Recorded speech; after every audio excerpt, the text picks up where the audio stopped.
Welcome to Live in the Feast. I'm Jason Resnick, and for the past decade, I've been helping businesses translate their goals into online success as a freelance web developer. In order for me to accomplish my why as a freelancer, I needed to live in the feast. Now I'm turning the tables around so you, as the freelancer, can do the same and build a sustainable business to achieve success so that you can ultimately live the kind of life you want. This episode is sponsored by Feast. Feast is an online course and coaching platform built for freelancers like you who are looking to take their freelance business to the next level. Want to get higher quality clients, command higher prices, build recurring revenue so that you can stay out of the famine for good? Feast will help you focus and remain accountable through coaching calls, community, an exclusive mastermind group, and tons of resources. Join the VIP list now by going to res.com/feast and get first crack at some exclusive bonuses when the next enrollment opens. One of my favorite quotes of all time from Gordon Ramsay is, "Business doesn't just come sit in your lap. You have to go out there and get it, or else you'll fail. If you don't ask, you don't get. It's just that simple. Freelancing isn't like the movies. You don't just build it and they come. You need to go out and get it." Before Outreach, I would land 1 in 25 projects. Now with Outreach, I'm landing 1 in 7. I've been following Kai Davis of freeoutreachcourse.com for a number of years, and we recently met for the first time at a conference. When I think outreach, I think Kai. He's the foremost expert on helping freelancers and consultants build better businesses through outreach. Even though he would have said yes, I even used his own outreach methods to get him to come on the show. The takeaway from this show is very simple. Listen to what Kai says. Take one of the suggestions he says to use for an email and then send that to a list of past clients and qualified leads to see if there's something that you can help with to land a new gig.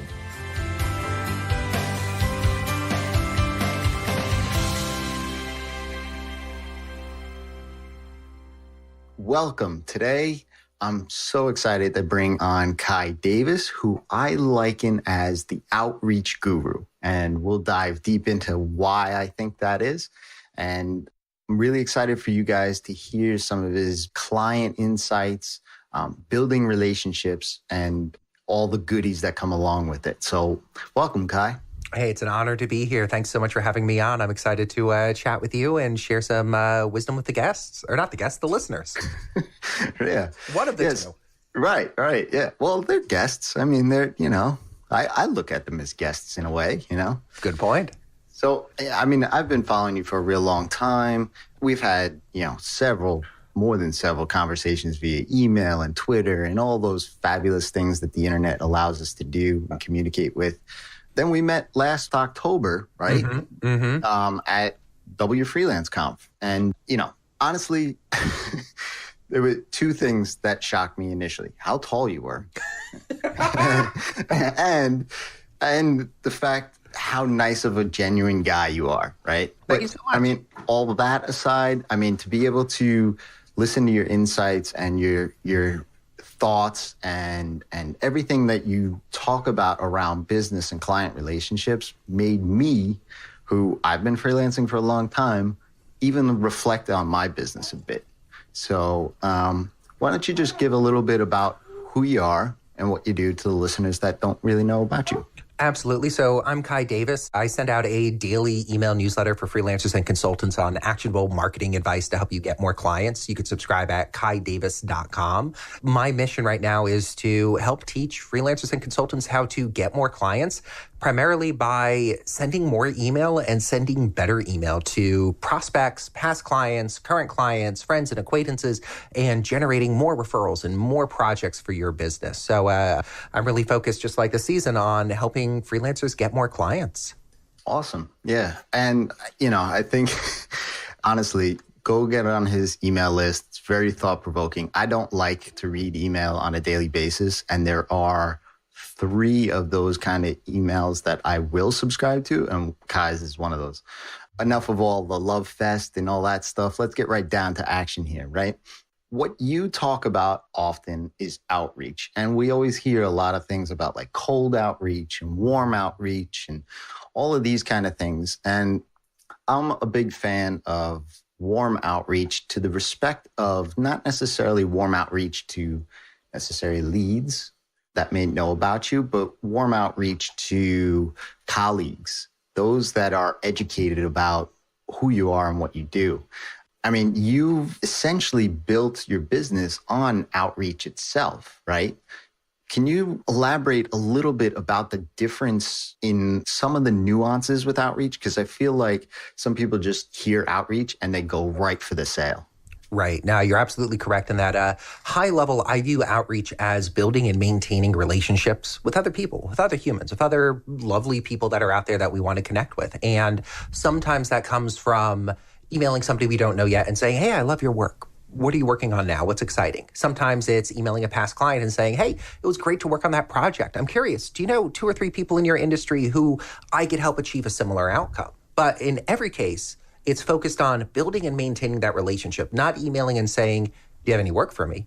But emailing and saying, how could I provide value to you? How could I help you? How could I help your business? I think it was Alan Weiss who said, well, the mark of a great freelancer or consultant is one who focuses on the 3rd or 4th sale first before they even think about that first sale. And I apply that same thought process when it comes to outreach and relationship building. When it comes to talking with a potential client or a prospect or somebody who I want to do a partnership with, I really don't care about what the terms are of this deal. I want to be figuring out, is this a solid relationship that could lead to 3, 4, 5 projects, 3 or 4, 5 collaborations down the line, and what those would look like. So I really see outreach as being the art of building a relationship with other people and then maintaining that relationship over time. And the more effort we put into maintaining it, the more attention, the more value we contribute, the easier it will be when we show up and say, hey, by the way, it's been wonderful having, these conversations or seeing you at these conferences, or thank you so much for that gift basket. Hey, I was wondering, are you looking for a consultant to help with X? Or do you know some people who need help with Y, or some other way we might be able to work together? If you've been practicing outreach correctly, if you've been focusing on delivering value and building that relationship, when it comes time to make that ask, it doesn't seem salesy, it doesn't seem pushy, it doesn't seem over the top. Instead, it feels like a natural continuation of that relationship because you've been focused on delivering and providing value for such a period of time, either through sharing resources, sharing articles, sharing tips, connecting people, maintaining that relationship. Yeah. And you brought up so many awesome points there. I love that quote too, because I look at any prospect or any lead that comes into my business to be a partner of their business, right? I have some skill set that they need or want, and I want to be able to understand their business. I really want to know what it is that drives that business, what their mission is, all that stuff, aside from the technical aspects, being a web developer and all that stuff. So that's why, I've had the partner in code kind of tagline for a long time, but that is more than just a tagline for me because I do want to build that relationship. I've realized over the years to have that personal relationship with a client goes a lot deeper than just getting that monthly invoice or whatever it is, right? So you never know. Like I've had past clients, long-time past clients years ago still refer me work just because of that relationship and that touch point that I have with them ongoing, even after they've been a past client. So one of the things I think that I guess that bugs me a little bit about outreach is that people only outreach when they need the work. Right. So your head's down in client work and then all of a sudden you come up and you're like, oh, it's the end of the month. I got bills coming up. I need to get that next project in the door here. Are there any real tactful ways to always continue that outreach so that it's more predictable, to bring in those referrals, I guess, more predictable or stay front of mind with your network of colleagues? I think that's the best question to ask. And the short answer is yes. There are repeatable tactics and systems you could put in place to make it easier to maintain relationships. And so when you show up to say, hey, you know what? I have an opening next week. I wanted to let you know about it. It's not like, who is this person? Why are they emailing me? What's going on? It's, oh, hey, yeah, we've had this correspondence. Great to know. I don't need it, but I know somebody else who does. So what I advocate is a repeatable system for outreach. And I talk about this in my book, Outreach Blueprint. What I really advocate is building time into your schedule, just like we would for any other business development activity, where we might only be sandboxing off 20 minutes on one day each week, just the smallest amount of time we could start with. We could grow it over time, but we want to start small and then say, hey, in those 20 minutes, I might just pull out 3 past clients or 3 contacts and send them one email saying like, hey, just wanted to touch base, see how you're doing. If it was a past client, you might say something like, great working with you on this project. I'm curious, could I help grow your business in any other ways? Or are there any other exciting things you're working on that could use some support? If so, just reply back. Love to hear how your business is doing. So we might have a client list or a past client list that's 30, 40, 50 clients long. And we look at that and say, that's a lot of emails I have to send. But if we split it up and say, hey, you know what? Each week, we're only going to focus on sending 5 emails. Just use the same email, customize it per person, send it out. Just send those 5. Magical things start happening because we've reactivated those relationships. We're able to restart those conversations. And in a week, a month, 6 months, if we show up and say, hey, you know what? I just had a client cancel. I have an opening. Do you want to work together?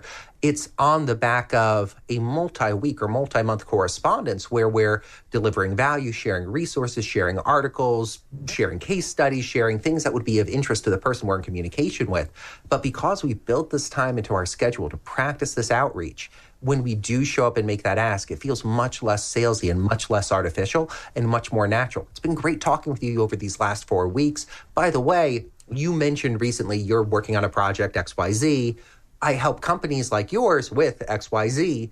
Would it be good to get on the phone and chat about that? And at that point, it's not an email out of the blue. It's, oh, we've been discussing this project. Yeah, let's jump on the call and see how we could work together. So by practicing consistency, by practicing sort of repeating that same process of outreach and starting with the minimum you can do, the smallest amount of time you could get by with, 20 or 30 minutes one time a week, and then growing it over time to an hour, 2, 3 hours across the week, you will cultivate those relationships. You will maintain those relationships and you will be practicing better outreach, whether it's outreach to people you haven't yet established a relationship with, typically what's referred to as cold outreach, or people who you already have a relationship with, email subscribers, friends, colleagues, past clients, past leads, warm outreach.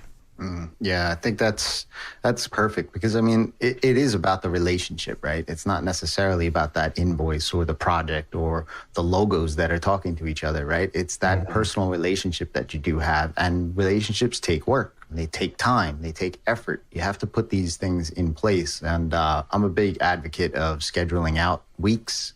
Now with a newborn in the house, the schedule is really turned up on its side. But, you know, it is what it is, right? Mm-hmm. But the thing is, it allows you to set up that predictable, in a way, a predictable intake of referrals. Because, I mean, freelancers, they're like, when you ask a freelancer, how many of your current clients are by word of mouth? They'll say 50, 3/4, maybe even 100%, right? Mm-hmm. And then they're always chasing that other thing, right? They're always chasing, how do I get the clients from, you know, X, right? Right. But to have a system in place to be able to, because they think that referrals are just happenstance, right? It's random, you know, it's like, oh, somebody called me up or sent me an email. But by having this practice of outreach, adding value to your colleagues, your friends, even the warm leads that you have in your business, when the time is right, they'll bring you that work, right? Entirely. And, you know, it's funny, too, because people are all about automation and these kind of things, right? Where in some respects, you could do that kind of thing. But when you have that personal touch, right? Like, hey, I noticed on Twitter you went away last weekend. Or on Facebook, I saw that you threw a party for, you know, your grandparents' 100th birthday or something like that. Like that personal touch goes a long, long way. Mm-hmm. Completely agreed. There's that fine balance, especially as an independent business owner, where we want our outreach emails, we want our communication to be personalized, to be specific, not be generic, dear savvy business owner, but be like, hey, Jason, congratulations on the newborn. I'm sure you're slammed, but XYZ, maybe you need help, producing your podcast. That's something I could help with. You're busy, so here's a short sheet explaining what I do, and let's book a 10-minute call. By recognizing what's going on in that other person's life, we make our outreach that much more effective. But as an independent business owner, it's an area where you could easily go down a rabbit hole of, well, I've been researching my client list for the last 6 hours, and I haven't actually built anything, so what do I do now? So it becomes, I think, a bit of a give and take where we want personalized outreach. We want it to be authentic. We want it to be real. But the rule that I have in place is when I'm doing research for an outreach campaign, whether it's trying to track down somebody's email address or finding personalization details, name, company, interesting relevant facts, articles they've written recently, I'll set a time limit of somewhere between 5 and 15 minutes per contact, depending on, the number of different attributes, how much I value them, how good of a prospect they seem. And if I hit that time limit and I haven't found that relevant information yet, I'll say, you know what? I'm good with what I have. The return of focusing one level deeper on this one prospect to get that personalization information, it's probably better for me to spend that time figuring out the second or the third or the fourth person on my list and moving on and just being happy with what I have. I want to jump back to one thing you touched on where a number of freelancers and consultants will say referrals or word of mouth is like the number one channel. A majority of their clients come through it. I recently had a conversation with an independent business owner, a freelancer, and we were emailing back and forth. And I said, hey, I'm just curious, how do you get most of your clients? And they said referrals. 90% of our business is for referrals. And I'm like, that's amazing. I'm studying referrals right now. I have 8 books on referrals on my bookshelf right now. I'm diving deep into the topic. Tell me, what are you doing to generate these referrals? We have testimonials on our website. Do you ever email clients and ask? No. Do you ever email people and ask for referrals? No. And they're your number one channel? Yes. I'm very confused. Yeah, it works for us. And so I had this encounter and I came away realizing 2 things. One, referrals are incredibly powerful. I mean, we all know of a freelancer or a consultant in our network, or we are that freelancer or consultant where clients keep referring more clients and their friends and colleagues to us. And I think that comes down to strong positioning and being able to deliver the outcomes we're promising at the outstart of a project. But I think we fall down when it comes to that outreach, that follow-up to generate a referral. And just doing something as simple as 3 weeks after a project. This is one of my favorite tactics, and it's so simple. Anybody listening to this podcast should immediately, after the podcast, don't pause right now, but after the podcast, go out and do this. 3 weeks after your project is complete, send one email to that client and saying, dear client name, it was so wonderful to work on that project with you. I'm so happy we worked together to achieve outcome. I'm curious. I'm booking out my calendar for next month. Do you need any help with similar outcomes or solving similar problems? Just reply back and let me know, and we could make sure we get some time on my calendar. Just sending a simple email like that can result in multiple thousands of dollars of additional work each month, because when a project is complete, what I've seen from years of freelancing is the client is like, excellent, the project's done, we're leaving now. When the truth is, if you as a consultant proactively reach out and say, here's the best next step, or do you need additional help with that? I am available to help. You're able to generate more projects from that same original client, let alone reaching out and saying, do you know anybody in the industry? Do you know anybody who needs help with a similar problem? Do you have any friends in the industry? And generating those referrals with just, again, 30-ish minutes a week and a small referral outreach campaign or a small outreach campaign, you could follow up with your existing clients, build these relationships, and take your client generation to the next level. And it doesn't have to be complex. It doesn't have to require huge automation systems. For some of my outreach campaigns, I'm using 4 or 5 different software as a service tools, all strapped together through Zapier to coordinate the campaign. And that's really like 400 level outreach. When it comes to the basics, for the freelancer listening to the show who was asking the question, how could I get more clients in my pipeline? It really can be as simple as make a list of the past clients you've enjoyed working with, email them and say, hey, I just wanted to update you on what's been going on in my business and learn what's new in your business. Feel free to reply back and tell me the exciting new things. We just worked on a cool project where we XYZ and this was the outcome. Hit reply and let me know what's new in your business. You're restarting that conversation. You're building that relationship. You're showing interest in what they're working on and their business is doing. And those conversations will lead to, oh yeah, we're going to be working on this new project in 2 months, which becomes a perfect opportunity to say, that sounds excellent. I have some availability then. Can I help support you in that new project? So I think just proactive outreach like that and follow up with past clients can generate referrals, new business, repeat projects, build those relationships, and give you a solid, more stable pipeline for your business. 100%. And that's going to be the takeaway for this episode, everyone.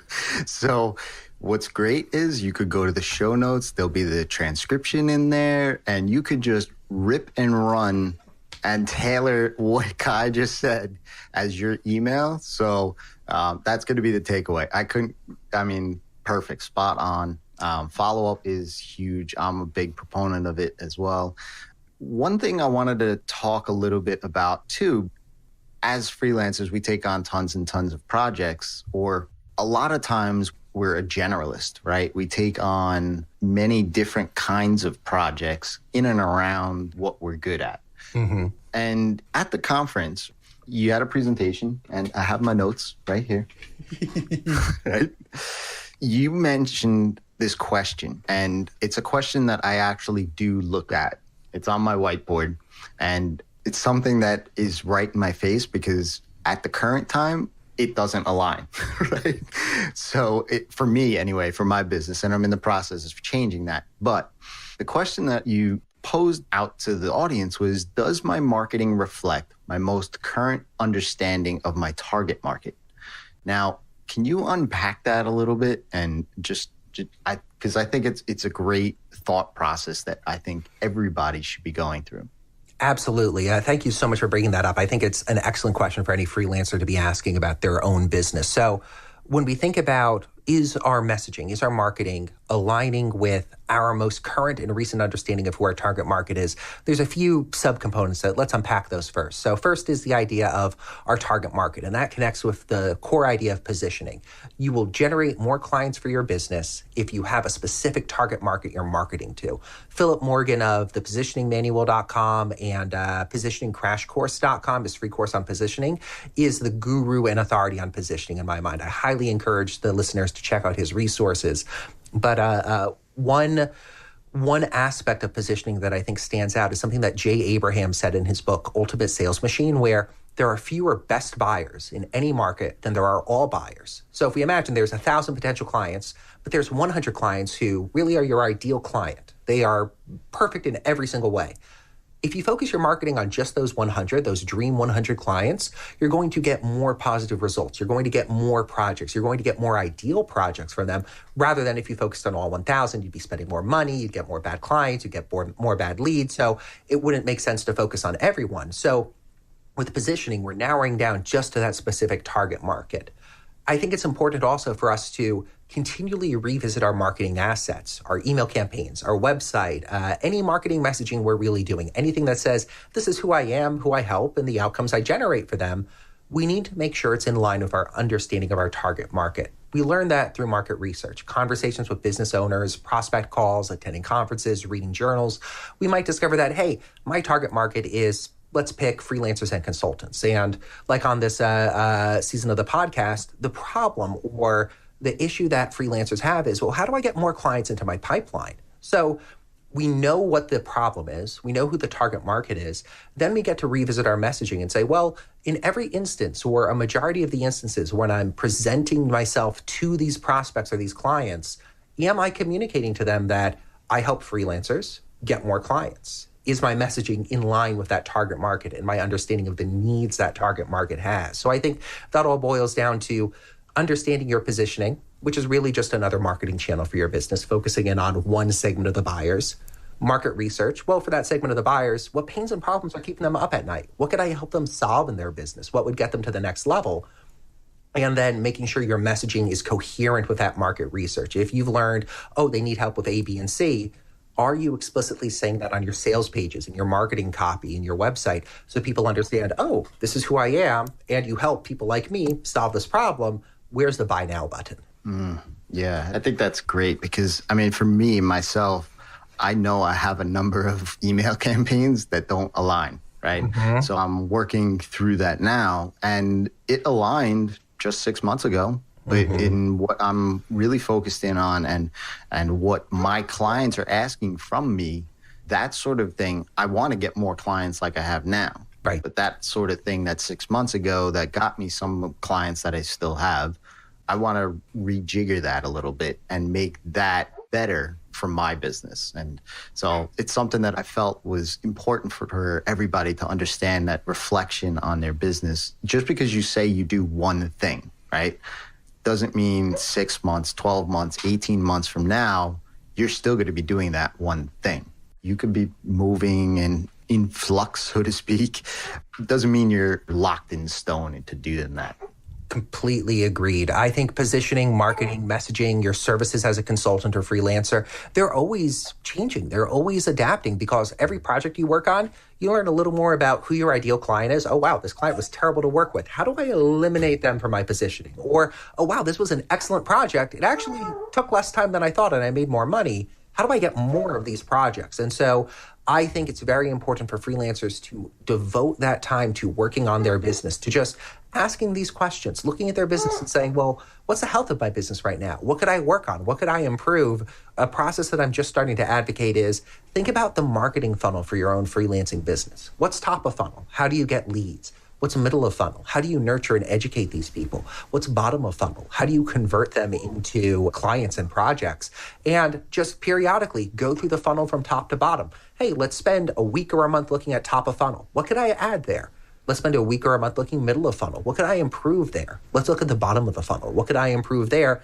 And then reset back to the top. And I think this iterative process where you're moving through your funnel and building on it time and time again, it won't be perfect the first time. It won't be perfect the 10th time, but you'll slowly be adding new pieces and new campaigns and new assets that bring it more in line with your messaging, with your target market as that shifts underneath you. So I really think this iterative approach to marketing and positioning is the best way for freelancers to market their business. It's the only way that really makes sense. It's never right the first time. Yeah, no, that's perfect. And I'm going to take your advice there to go from the top, middle, and bottom of the funnel and keep iterating over that, because that's something that I've only really just started to understand that part of my business, even though I've been in business for so long that sometimes it's just like, okay, I never really was like, oh, I'm a big marketing guy kind of thing, or I don't really have that well of a defined sales process, because most of my clients are long-term clients. I have clients that have been with me for multiple years.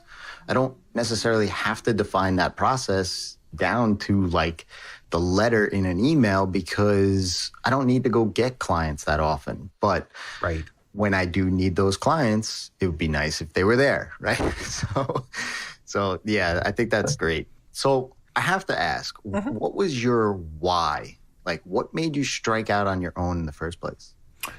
Combination of three things. My dad, both sides of my family have been entrepreneurs for generations. Both of my grandfathers owned their own businesses. My dad owns his own business. My mom has owned multiple businesses. So I was homeschooled growing up, and it was wonderful. I spent my childhood growing up and playing with my parents, and they both worked from home. And it was really a blessed childhood. And it also cursed me with entrepreneurship, since I grew up imprinted with like, oh, the way you adult is you have your own business. And so I graduated college and had started my own side hustles and side projects. And then I got the day jobs, and I worked the day jobs for a few years. And I was like, this is not for me. This does not work for me at all. I show up at 8 a.m. What? No. Meetings every day? No. Sorry. I love you, but no. And in 2012, I quit and struck off full-time. I'd been doing WordPress development and consulting on the side for 3 years just to figure out, how do I do this effectively? Let's get the income up to where I quit so I'm not broke and eating ramen. And I made that leap. So the why for me has partly been, I feel like I'm unemployable in a sense. I'm just so deep into the love of entrepreneurship and bootstrapping and freelancing. I don't see another way to move forward. I just love building business. I love the craft and art of business. I just can't imagine separating myself from it. Another big why, and part of the transition I've been going through recently, where I've been focused from outreach for a broad spectrum of an audience to more outreach for freelancers and consultants and coaching them on how to get more clients, creating products around getting more clients, has been an internal love of teaching. I like helping people learn how to improve their business or improve their systems. If I'm able to show somebody a tactic or a system or a methodology that takes an hour or 10 minutes to explain, but saves them a day or makes them an extra $1,000 or $2,000 or $10,000, that's a huge emotional victory for me. I'm like, holy crap, this person improved their business. They won. They got to the next level. So it's that combination of feeling like, well, I love the entrepreneurship. The day job, not quite for me. And I love teaching and educating people. So that combined together into me enjoying being an independent business owner. Yeah, that's a story that I feel like is my own too. Like, first, I'm the entrepreneur in my family tree, right? But just the way that I was thinking and all these other things, like you mentioned, like meetings every day, coming in at such and such time, like warming somebody else's seat just so that they think that I'm doing work for them, like that kind of stuff. It's like, that doesn't align with my thinking, like, and productivity and stuff like that. And for me, I look at myself as unemployable. I mean, not that I'm looking in any sort of direction of going back full time, but I don't even think I could, right? It's just one of those things at this point. I mean, for me, it's family life, right? Like, obviously, right here, I got my son on the podcast, but he's, like, to be able to spend time with friends and family for me was it. Like, and being the age that we are in history right now, to be able to think that if it's a gorgeous sunny day that I can't go outside for a couple hours and enjoy it because I need to be locked in a cube somewhere, it's like, wait, what? So, that's my why. And it's funny to hear that word unemployable, because I mean, a lot of people throw that around, but I think that there is something to that, Right. A phrase that's often entered my mind is, I'd rather be the captain of my own boat. It doesn't matter what size the boat is, but so many times, like I've had a close friend on the East Coast who runs a very successful business reach out and it's like, I want you to be the director of marketing for my company. And I'm like, that's excellent. To get me to give up the ability to just work without pants in my home office in Eugene, we start at $500,000. I might not be worth $500,000, but like, that is where the conversation starts, because I value, it's a sunny day, I'm going to go for a bike ride. Oh, a friend got off work early and wants to get a beer. Oh, I want to go hang out on campus with some friends. I value that so highly that the amount of money that would need to be put on the table, it's just dumb and ridiculous. And like, nobody should realistically do that. I just love the freedom that being a freelancer affords me, and that ability to work on interesting projects and reinvent my business as my business grows, and focus on building relationships with interesting people in and outside of the community. That to think about giving that up and getting a job, there's been points when I've been tempted, but each time I've been tempted or encountered a struggle and I said, hey, maybe the easier path is get that day job, know what I need to do, eliminate a lot of the big questions.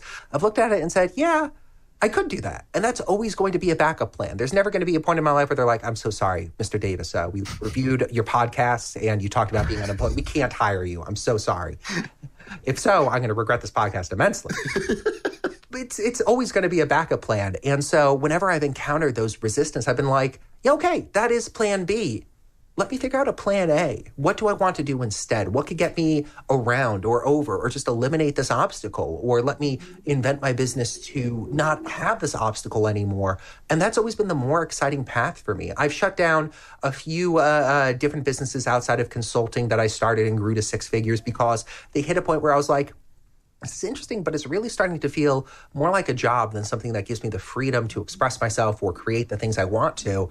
And I don't want that type of limitation in my life. So I've stepped away from those types of projects, shut them down, and said, I want to focus on building a business. And this sounds lifestyle designy, but I think it really gets to the core of what we want as freelancers. How do I create a business that supports the lifestyle I want to live? And the lifestyle I currently want to live is, I enjoy Eugene, Oregon. I enjoy hanging out with friends. I enjoy not working 40 hours a week. I enjoy working 3 to 4 days a week. Okay, that's my lifestyle design. That's the outcome I'm shooting for. And I think freelancing gives me that ability in a way that I just adore and love. Yeah, I couldn't have said it any better. Although I enjoy New York City, not Eugene, Oregon. New York is quite good. But this has been awesome. One final question I do have to ask is, who is an amazing freelancer that I should have on the show, and why? Let me think. The challenge for this question is limiting it to one. I would say Nick DeSabato. Nick DeSabato would be an amazing guest for the show. He runs a research-driven A/B testing and design consultancy called draft.nu, and he's immensely focused on research-driven A/B testing, and he gets staggering, amazing results. But beyond that, he was one of the progenitors of this current version of productized consulting, having fixed scope, fixed rate service offerings available that eliminate the proposal. He is one of, I think, the most forward-thinking and most innovative freelancers out there when it comes to marketing systems and attracting clients and building powerful relationships. So on top of his deep knowledge of how to optimize software as a service and e-commerce sites to get more conversions, I think he's one of the most talented freelancers and writers out there, or consultants and writers out there. So I'd highly recommend him as a guest on the show. Great. All right. So, Nick, I'm coming after you. But this has been fantastic, Kai. And I know that you have freeoutreachcourse.com where anybody can go in and learn all about these kind of things that we spoke about, have tons of informative, insightful points as well as templates inside of it. I've taken the course myself. Oddly enough, I used Kai's own template on himself. And it worked. See, he's here. So it works, right? So definitely go check that out. And Kai, where can people reach out to say thanks? Best spot would be if they sign up for my daily email newsletter at kaidavis.com or freeoutreachcourse.com. All the emails come from me, my main primary only inbox. And so as soon as you get an email from me, I invite everybody, hit reply, tell me how you're doing, tell me what you're working on, tell me the challenge in your business, or just say, hey, I heard you on Jason's show and I wanted to say thank you. It was a good episode. Please feel free to reach out to me. But the best entrance point is either signing up at kaidavis.com for my daily newsletter or freeoutreachcourse.com for my 5-day course on effective outreach campaigns. And you'll be a part of the system and be able to stay in touch with me. Great. Thank you, Kai. And everybody else, actionable takeaway right there below this audio file. Kai spelled it out for you. I don't have to. So go ahead, do it. And until next time, it's your time to live in the feast.